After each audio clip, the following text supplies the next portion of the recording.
非常高兴有这个机会来跟各位介绍我们在今年台新银行在今年4月推出的一个新的数位银行 Richard。那也利用这个机会跟大家分享，我们推出这样的一个数位银行的思维，跟我们是如何推出的，可以供大家做一个参考。那我想我们就很快进入今天的主题。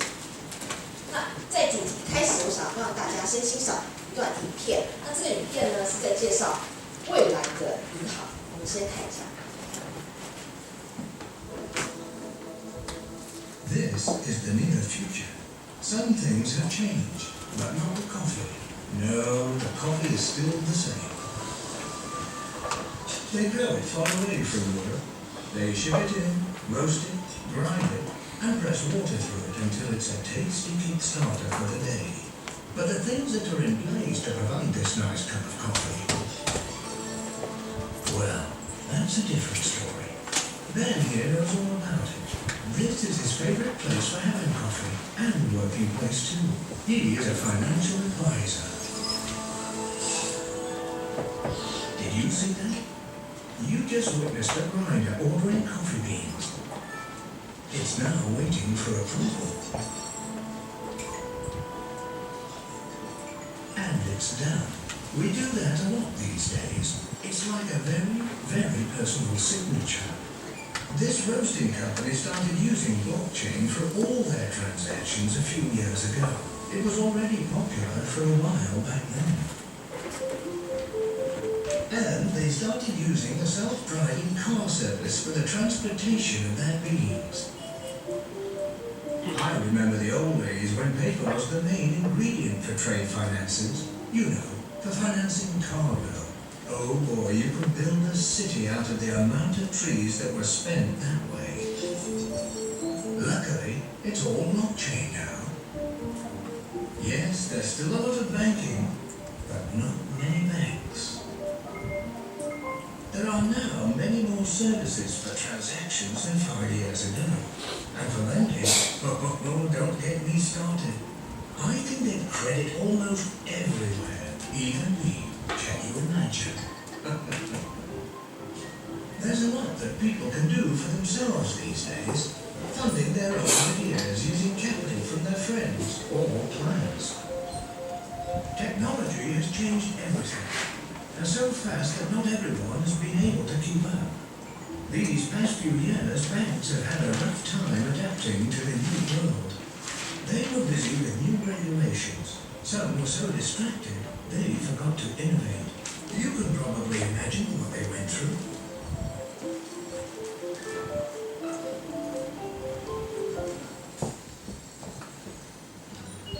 It wasn't always a certainty that Ben's job would still exist today. A lot of people in the financial sector are in IT. And Ben, well, Ben is good with people. I'm happy he's still here though. What would they do without him? Consumers have become a lot more demanding and financially wise. Nowadays, people take the time to compare every detail of a mortgage, find out all the best bits from the banks, lending clubs, crowdfunding platforms, and wanting it all at once. Cherry picking is what we used to call this, and just when you think you have it all sorted, they come up with some more wishes. It takes people skills to deal with these new breed of consumer, and good products and services, of course.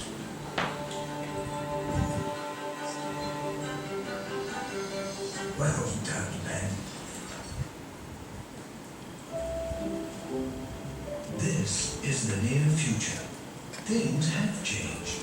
In the financial sector, customers are at the center of attention here. I'm happy with that.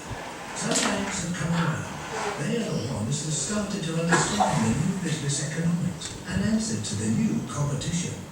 It's a lively world with these new ones around. I must say that the banks that are still here, they really reinvented themselves. Oh, sorry folks, I forgot. We were talking about coffee. Well, the coffee is still the same.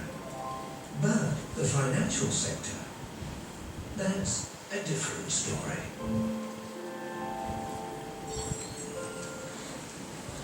那这个大家有看懂吗？其实这个会有多远不知道，也可能很快。那这里面呢，它包含了什么？其实它是把金融跟一些我们的所谓的贸易，跟个人的支付，通通整合在一起，透过了区块链，透过了物联网这些，所以我们可以看到，未来的银行基本上它其实真的就不再是一个银行，而是它是一个行为，它是一个 banking 的 service。那这样的改变，其实就是刚刚我们朱教授讲的，它就是一个颠覆。那颠覆的背后，其实我们需要的就是科技跟金融扶植结合。那这样的一个根本，就是我们需要这样的人才。所以这一块其实未来真的是台湾蛮需要去努力去往前进的一个部分。那我想我们就很快进到今天的这个主题。那在一开始，我想说，还是希望大家了解一下这个市场的趋势。那我们先看一下全球这个金融科技在这个领域的投资，我们可以看在2013年以前这一块的投资金额都不大，最多到2013年是46亿美金。可是看2014年开始大幅成长，2015、2016每一年都在大幅成长。even 到今年，我们认为还是会有到达300亿美元以上的一个成长，一个投资金额。所以这一块是投资在所谓的金融科技，就是 FinTech 这个部分一直还在成长趋势，我们相信明年还是。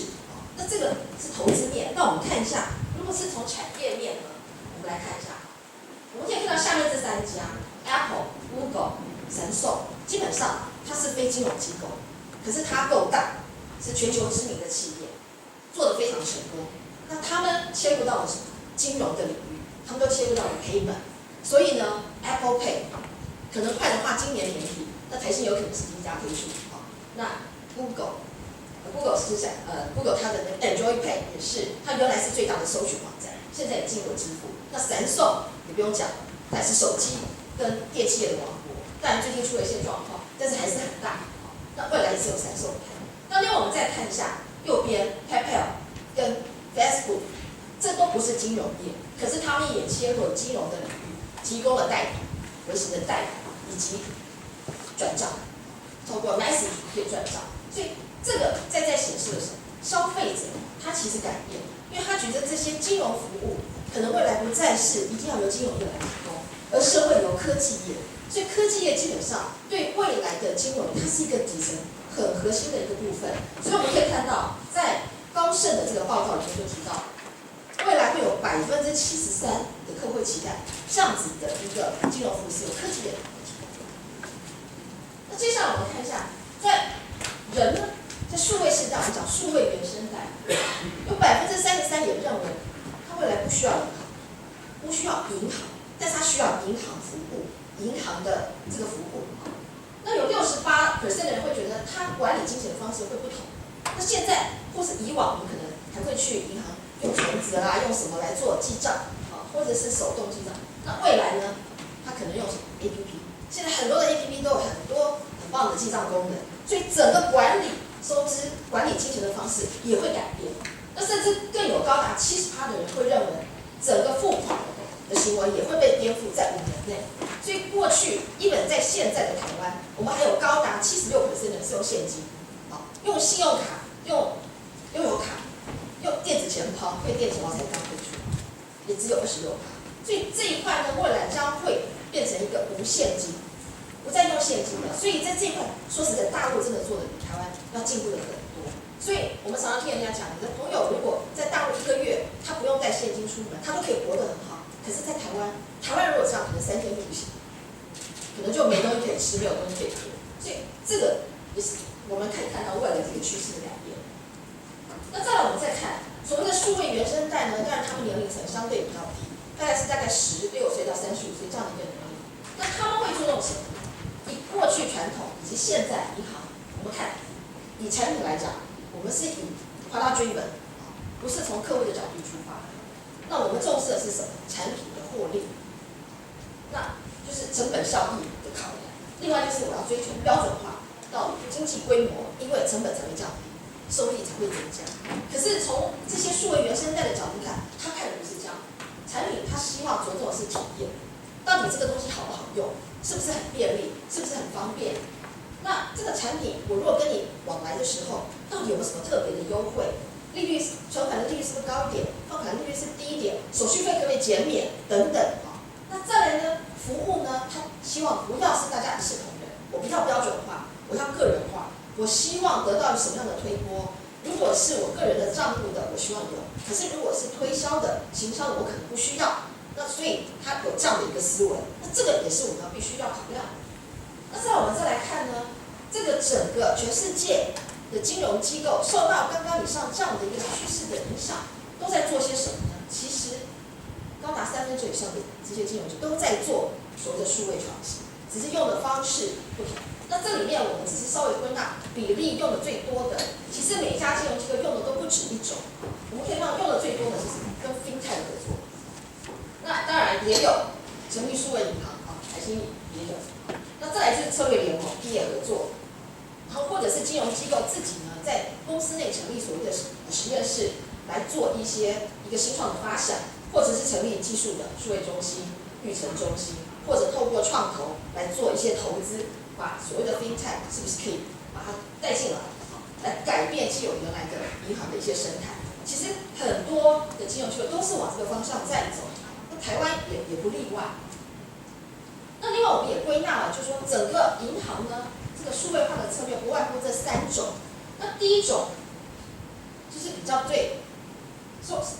接讲就比较简单一点，但是它其实也不那么简单，因为它可能这个银行够大，所以呢，它要做的是什么？因为它本来的分行家数就多，所以它必须要做的是可能挑选一些，或者是额外做一些是一个旗舰分行的概念。那这个分行里面它就有一些自动化放在里面，然后它把各个通路呢，客户他可能会从不同的通路进来，可能从分行，可能从电话，可能从网络，他得到的资讯呢都一致。那银行可以提供一个很标准化，就是说客户想要什么，他可以并在不同的channel可以提供给他，而且得到的资讯在银行内部是一致的，不会因为不同的channel进来而他的资讯是不一致。那所以这一块呢，其实以典型为这个案例的就是 Citibank， 因为它够大，所以它在这一块它是以这个方向在走。那当然土耳其 Garanti Bank， 还有荷兰的 ABN AMRO Bank， 这是代表。那第二种它是一个革命型的，那 HR 就是其中一种。什么叫革命型呢？就是我是以虚拟为主，我没有什么实体。但是在台湾，为什么我还有实体？当然就是因为在开户的最后阶段，我要确定是你本人，我还是必须要用实体的分行来做一个核身的动作。或者是说有些客户他有一些的需求，或者他的服务，他可能还会觉得到分行去做他一些比较少数的服务，所以我们还保留了这样一个实体分行的服务在那里。但是我们是希望这个分行是一个所谓的轻分行，比如说不要这么多的人，甚至这个分行呢，它可能不用任何的 cash， 也不用金库，所以这样的改变其实跟我们现在也不一样。另外就是在这个虚拟的部分，我们就会以行动用手机为主，强调个人化。而且是符合客户所要的一些体验跟功能所设计的，来做这样子的一个服务。那它基本上会是一个独立的品牌。那市场上除了台湾的 Richart 之外，在其他的国家我们可以看到，像葡萄牙的 Activo Bank、西班牙的 Chivaka， 以及捷克的 L Bank， 这些都是在国外已经 run 的比台湾还要早了几年。那第三种其实是难度最高的，就是颠覆型，也就是说，它是完全你看不到它是一个银行在背后，你看到的是跟你的食衣住行娱乐有关的一些服务。那所以呢，这些是难度最高的。我们可以看到支付宝，大陆的阿里巴巴支付宝，它就是一个典型的代表。再加上美国 Lending Club， 它是 P2P 的 Lending， 它这些都是属于新创进来的。那再来一个我特别要提的就是Caixa是一个西班牙银行，它非常的特别。它特别在哪里？它整个银行它是70几个 APP 形成，很特别，它完全是网络。那不同的 App， 不同的功能，所以你看它有这么多不同的功能，交易的、资讯的、教育的、娱乐的等等。那是不是每一个 App 的这个服务都可以被使用者来使用呢？未必。当然有些它是用的比较多，有一些用的少，甚至有的真的是很少用，但是他愿意投资去做这样的 App。这个 App 70几个，有一半是他在自己的银行去成立，在他的实验中心。那另外就是外面的新创公司，他觉得不错，他就由他们来做，然后跟他们做合作。所以这非常一个特别的 business model， 所以也提出来跟大家分享。OK， 好，那我们看完了这些之后，我们接下来就要提到 Richard 这一块，跟大家分享一下我们的作为跟我们的一个思维。那一开始呢，先看一下哈，讲到这个创新跟颠覆，其实有两个最重要的 DNA， 一个就是客户体验 （user experience） 跟所谓的敏捷式开发 （agile development）。那这两个元素其实我们都看到应用在这三个非常大的企业，大家耳熟能详。Apple 刚刚提过 ，Tesla 这个电梯的这个车子 ，Google 他们全部它的成功都是因为有这两个元素。那这两个元素是什么呢？那其实我们后面跟大家提。那 Richard 基本上也是用这两个元素打造出来的。那我们的一个价值主张，因为我们针对的是年轻世代，也就是25到40岁这样的一个年轻族群，而且是重度使用手机的世代，我们用4个价值主张：简单、方便、容易、透明。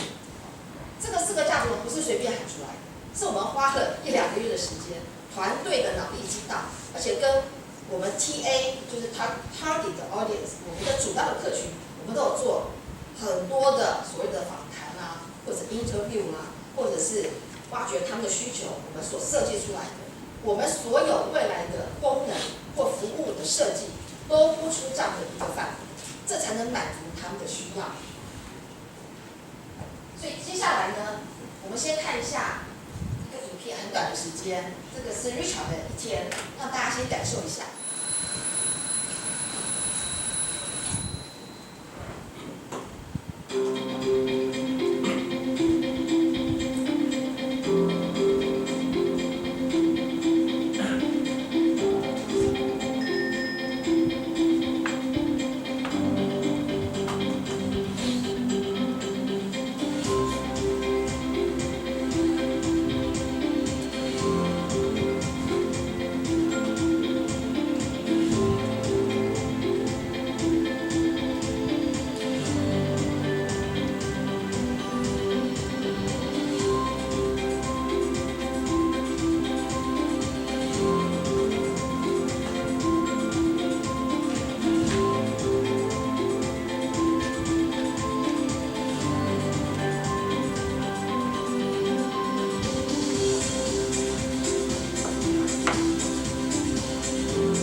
接下来就是针对这个功能，我可能就是很快的，大概让大家这个了解一下。其实 Richard 我们在做的时候呢，有几个3大面向。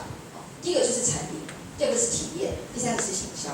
那其实产品跟体验我们是把它整合在一起，也就是说 ，Richard 刚推出的时候，我们强调的功能跟产品其实不多，但是要精准，而且要细致。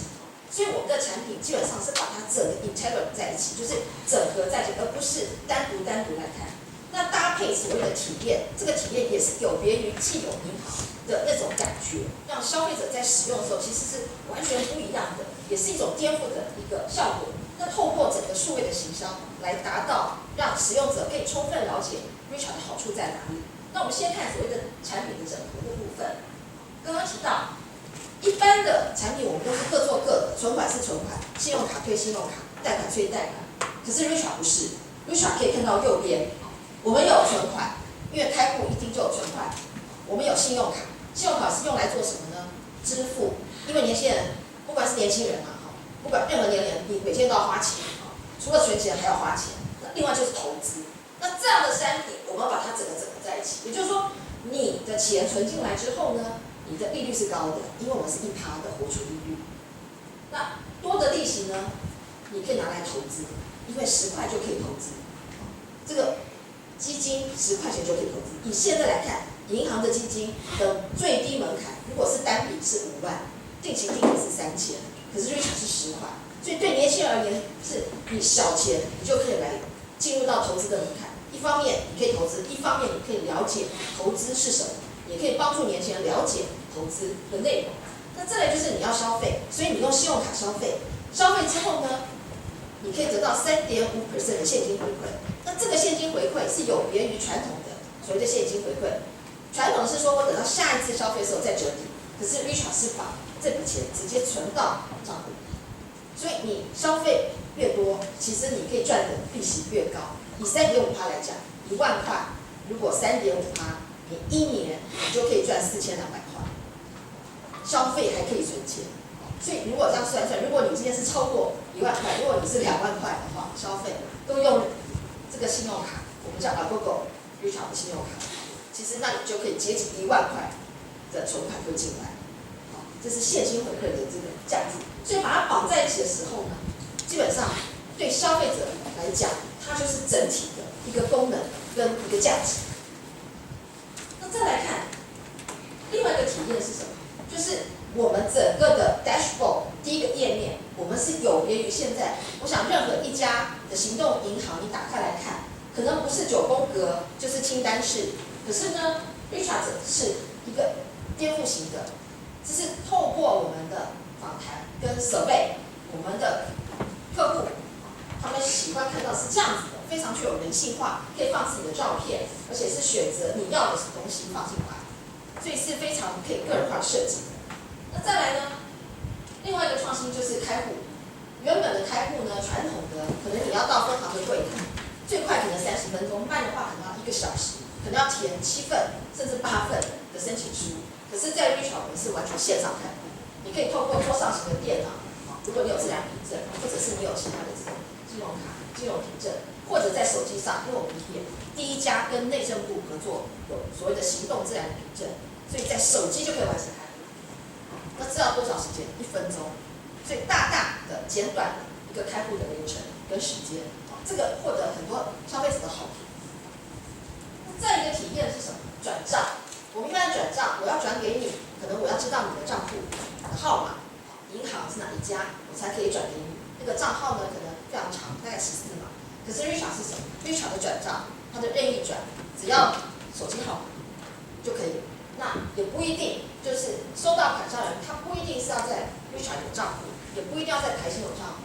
你跟任何一家银行的账户，你都可以把钱转进去，透过你自己转进去，你的朋友透过 Richart 把钱给你。所以它是相对方便的。那这个部分其实是非常多我们的客户是最喜欢的。那甚至呢，我们在网络上看到有一个女生，是我们跟她是完全没有关系，只是无意中看到她自己的留言，在她的 Facebook 上看到是说，她的手机里面有5个 APP 是一定要有的。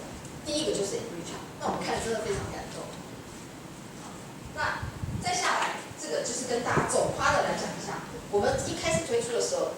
其实主要的几个功能，刚刚有提到任意转，然后我们还有一个重大的一个突破。那这个部分呢，也在日前得到了这个新型的专利。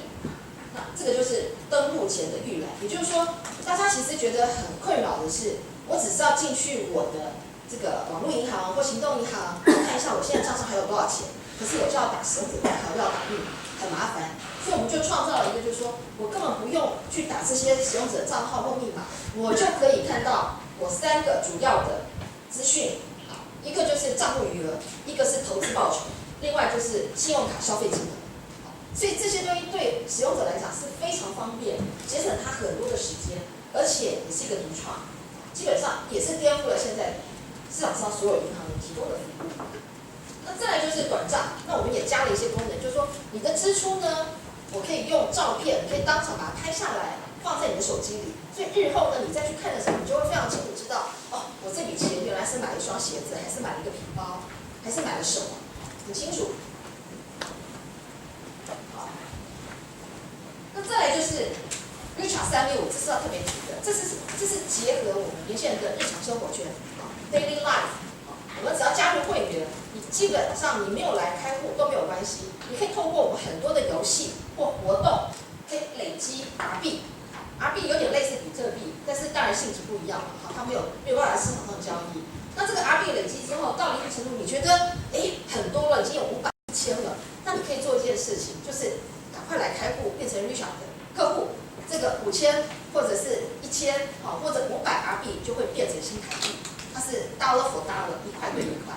所以这个其实是蛮有诱因的，因为年轻人喜欢的就是一些游戏活动来参与，所以我们也花了很多的心思去设计这些游戏跟活动。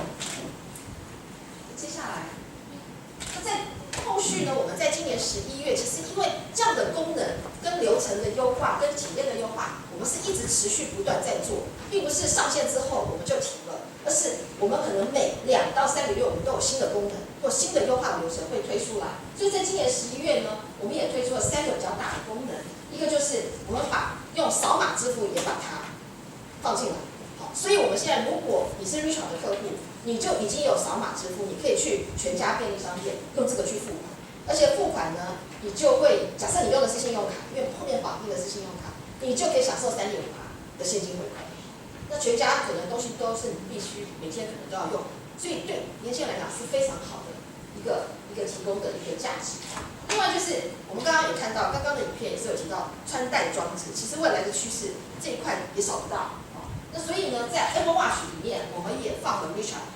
如果今天我们的使用者、我们的客户，他也佩戴了所谓的 Apple Watch， 他其实在手上就可以看到基本的一些财务的资料、资讯，他自己的，所以对他来讲是相当方便。那另外就是我们一直以来，我们有，如果你是用 Apple 的手机 iPhone 的话，你可以用 Touch ID， 你就可以省掉每一次进去登录的时候都要使用者代号跟密码去 key in， 你就用 Touch ID 就可以做。但是呢 ，Android 的手机基本上之前是没有办法，可是我们在11月也开发了这样子的功能。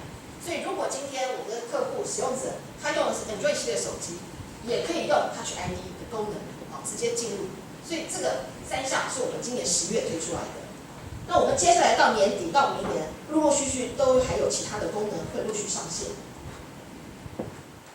那再来就是这些功能、这些服务，其实我们的源头来自于什么？这边要跟大家特别分享，就是一定要了解客户的需求在哪里，所以持续不断的了解客户他要什么，透过所谓的焦点团体，或者是深度访谈，或者是问卷，这是我们一直在做的。因为唯独这样，你才知道客户真正的声音是什么，他们想要什么，他们不想要什么，这点很重要，才不会花了一大堆的时间，花了一大堆的成本，做出来的东西是他们不要的。